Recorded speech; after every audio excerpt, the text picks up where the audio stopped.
At Dudley High School, Coach Stephen Davis with us, getting set for the Northern Guilford game coming up on Friday night. Coach, first of all, take us back to the Ragsdale game last week. Tough game, lost it in overtime. What's it like in one of those overtime sessions? Not a lot of, you got time, not really a problem, but you got the 10-yard line, about 4 downs to get it in. Talk about how your team responded in overtime.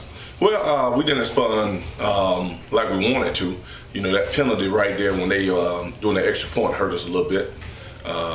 I didn't think they could back it up in overtime. I thought each team get it on the 10, but they did, and you know we just had to play it. But you know, Ragsdale did a good job of executing and scoring in the red zone. They had a chance to, and we didn't, and they came out with the win. Talk about some things that you can take from that game, some positives you can bring with you when you get ready now for Northern. Well, we know that we play one of the top teams in the area. And our guys actually played hard throughout the game, so that's a positive in itself. I think right now we are playing a whole lot harder than we were last year at this time, and I think that if we continue to do that, it'll help us out in the long run. What do you think the approach has to be against Northern? Is Northern kind of team where maybe on that night your best defense is maybe a good offense, get that ball in the offense's hands, try to hang on to it a little bit and try to drive out some long, sustained drives? Well, that's what we always want to do. We like to drive and run the ball and, try to get people tired so the defense can rest a little bit. But we know that our hands are full when we play Northern Guilford. They're the two-time defending champs.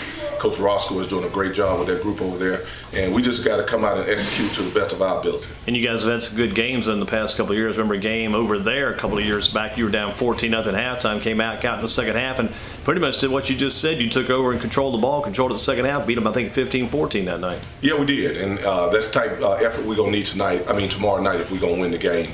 Again, if we come out and execute the way we can, we have a chance. But we can't give them easy scores like bombs and things of that nature, long runs. We got to make them earn what they get. Do you see them trying to maybe capitalize on some of that, maybe those quick scores? They had a 71-yard touchdown run last week, called back by a penalty, the touchdown by Logan. I'm sure Logan will be a definite center of attention.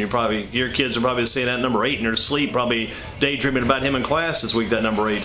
Yeah, he's a good one. He's one of the top in the state, and we know we got to account for him all over the field, and we are planning on that.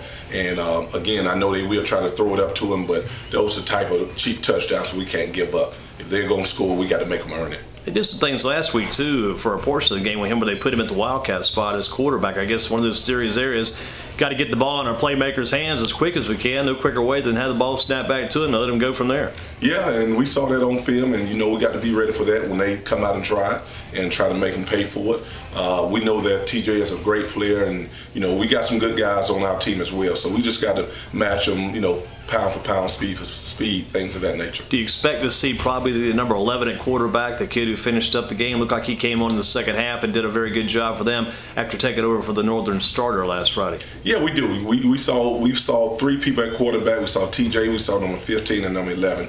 And out of the 3, I thought number 11 threw it the best. So I'm thinking they'll probably go with him and, definitely have TJ in the backfield to get him as many touches as possible. You watched some of that Page film. Were you impressed maybe in some ways? I was, the way Page was able to defend Northern, because they kept Logan, other than that long run called back by the penalty, they kept it pretty well hemmed in most of the night. He scored maybe a 19-yard touchdown run, but you can't hold him off the board for so long. But not a bad job by the Page defense working against Northern last week. No, they did a great job. They held them scoreless until the fourth quarter, and hopefully our kids can come up with an effort like that, and hopefully our offense can put a couple scores on the board. And to hold him to, I think, around 80 total yards, that's outstanding defense by Page. And you look at the game tomorrow night on Friday, getting set for the Friday night game. What are some things you take with you going in there that you have to do from the very start of the game? I know you'd like to probably win the coin toss. Not sure if you take the ball or give it to them, what you do there. But I know you probably like to gain control of the game early, not playing from behind. You don't want to play from behind against a team like Northern, do you? No, we don't. We want to get the ball and control it, and definitely give ourselves good field position. We don't want to start off in bad field position. We did that the other night against Ragsdale, and it took us a minute to, kind of get going. We like to start at least on about the 30, 35, and we can open our offense up. But when you start inside the 10 and 5 and things of that nature, you kind of struggle because you don't want to make a mistake and give a team a cheap touchdown or anything like that. What about the job your quarterback, Richard Hayes III, has done for you so far this season? Kind of touch on that a little bit, if you will. I know he's had a good start to the year.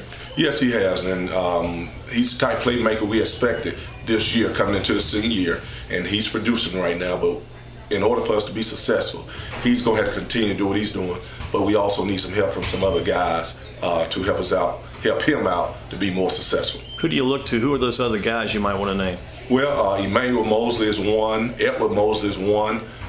Darius Williams, Darius Graves, and we also hoping that we can get Spencer Abraham back here in the near future. So you got a few kids maybe dinged up, banged up a little bit. Now you're hoping to get back pretty soon. Yes, we do. We have about 4 that we really count on to help us out as soon as they get back. I know you'll be busy. The JVs are playing at home tonight, and I know there's also a game over at High Point. Coaches will all be flocking in to check out Page and High Point Central. So it's a busy time of the year. No time to wait right now. Labor Day is coming up on Monday. You don't have much rest at all, even with that day coming in. But you guys are busy, and boy, you look around about the middle of September, the season's almost going to be half over.